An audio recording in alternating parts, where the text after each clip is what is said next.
விட்டாய். என்ன சந்தேகப்பட்டாலும் பரவாயில்லை. என் படியிழப்பு மேல நீ சந்தேகப்பட்ட பாரு.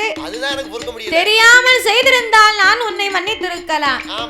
தெரிந்தே செய்த பாவத்திற்கு உனக்கு ஒருபோதும் மன்னிப்பு கிடையாது என்ற ஆண்டவன் சொன்ன போது, ஆண்டவா, சிறியோர் செய்த குற்றத்தை பெரியோர் பொறுப்பது உன் கடமை அல்லவா?